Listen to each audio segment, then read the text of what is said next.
Namaste again. Welcome back to Waking Up with Mindful Serenity Yoga. And we're going to go right to the jar and answer another question without my long spiels before I answer. So I'm going to reach down to the bottom of the jar of many questions, and I am going to pull out a question and attempt to read it.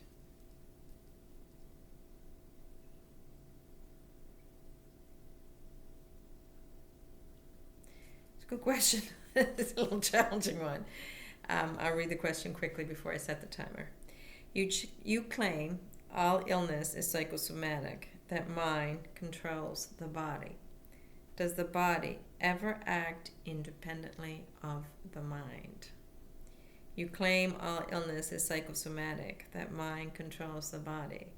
Does the body ever act independently of the mind? I'm going to press go. I think I am. Okay. Here we go. I take a deep breath.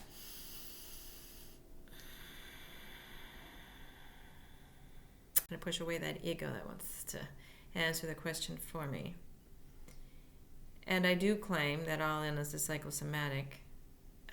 And the questioner asks, does the body ever act independently of the mind? And I will say definitely it does. When I say an illness is psychosomatic, it just means there's a component involved in all illness where the mind is involved. The mind has some say in how we get sick, how we present with sickness, how we deal with sickness, how we react to sickness, and therefore how we get better or succumb to sickness. So psychosomaticity is basically the mind's involvement in soma, and soma is the involuntary parts of the body. So we do act within an involuntary nature. The heart, for example, there's no mind saying at a level at least that we can understand, okay, you're going to beat 60 times a minute so that I can get blood flowing through every cell in the body. It just happens. It just does that. With our breathing, when we're not overly focused on our breath, the breath will take care of itself. It will just breathe. The lungs will expand, diaphragm will drop, so that the lung can expand. Oxygen will come into the lungs. They'll get, absorbed by the alveoli. We'll have an exchange of gases going on. Carbon dioxide will be breathed out. Oxygen will go to cells, etc., etc., etc. Those are involuntary actions of the body, and yes, the body is like a Tesla car that has the program for autopilot on it. It will act on its own, but the creation of the body and the perfect functioning of the body has a lot to do with the mind's involvement.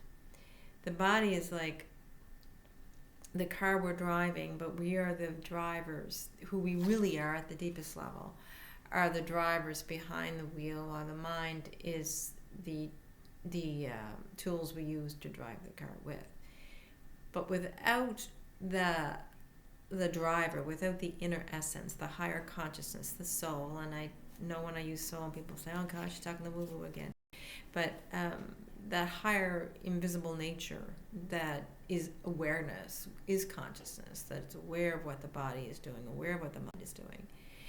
Without that behind the wheel of these vehicles, we'd be driving all over the road, and we are prone to having accidents and breaking down and getting sick and, rusting all over the place. But when the driver is driving with a purposeful intention of getting to a higher level of understanding, of growing and expanding, as is the soul's wish to do while we're here, then the less likely we will succumb to illness. That doesn't mean the body's not going to act on its own. The body's not going to get sick on its own, and that we might get cancer. We might, have asthma. We might have been born into these bodies with asthma for a reason we may not understand, but might have something to do with a karmic law. Something we need to learn and grow from it, or something others around us need to learn and grow from. So our getting sick might not necessarily just be for our learning. It might be for the learning of the collective around us, right? So that they learn and grow it and gather from this experience of life what they need. So yes, the body will often act independently. It's like a vehicle that has autopilot on it.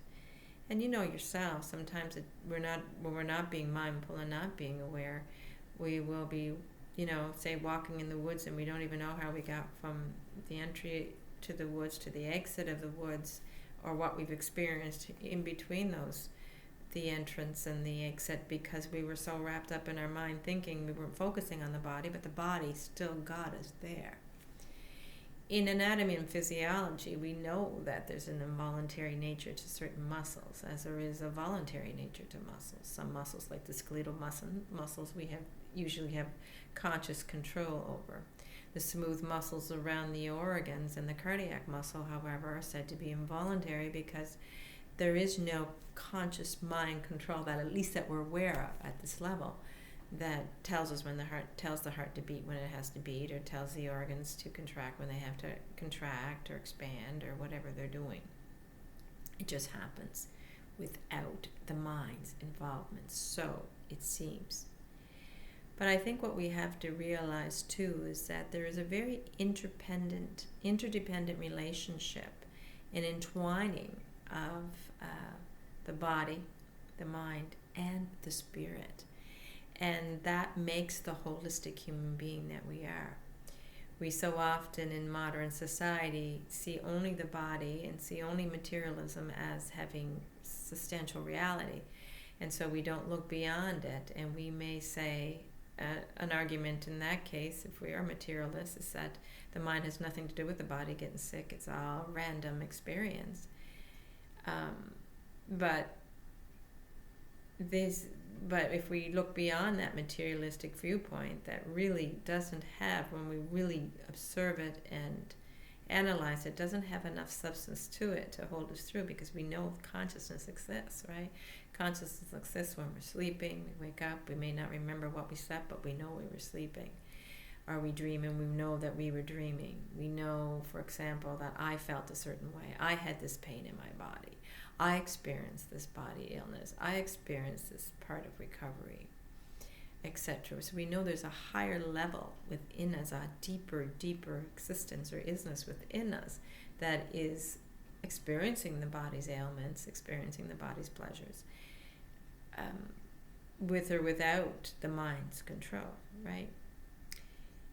So, though that I do believe that the majority of illness have a psychosomatic component, and that if we worked with the mind and our core beliefs and our ideas of who we are as limited beings, when we removed our attention so much as off the materialistic perspective, being that the body isn't all there is, just because what we can see is not just what is, what we are. We're beyond that. When we start to remove that and start to look a little deeper into the mind's ability to, change certain things.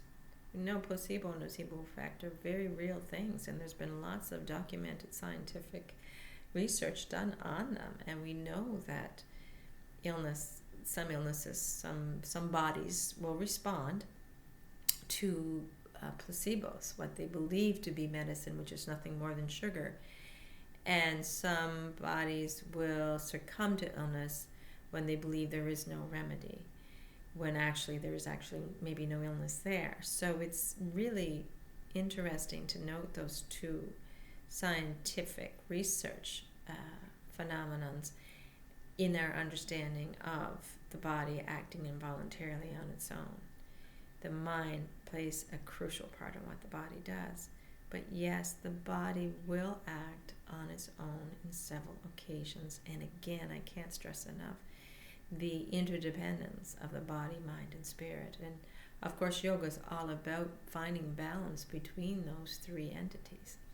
There are 5 bodies in the yogic understanding of the human body. There is the physical body, there is the mental body, there is the energetic body, or the inner body, where we can experience simply by closing our eyes. And I say to you, hold your palms out. Can you feel your palms?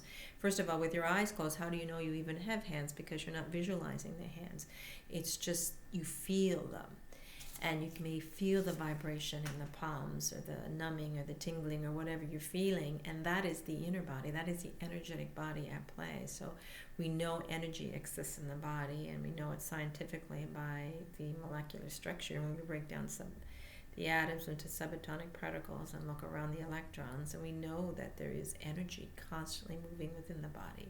The body forms. One of the biggest processes the body takes part in, without our conscious awareness, is cellular metabolism, or cellular respiration, where we are producing energy, ATP, in the form of ATP, through utilizing whatever the body's ingesting, and using our oxygen and water that's in the body already to form this ATP, form this energy, to actually create energy. So we know that the energetic body, though we cannot see it, and the materialistics may deem it that it's not real, we know from experience that it is, in scientific ways. So we do have the physical body, and the mental body, and the energy body, and we also have the ethereal body, that body that we cannot see, the bliss body, which is the highest level, Satchidananda. So yes, all these energetic forces work together and allow the body to move without the mind. But in most parts, I still adhere to this, I believe, and maybe it's just a belief I have, that all illness, or at least the majority of illness, is psychosomatic in nature. I'm hoping that answers your question. Thank you so much for joining me, and namaste.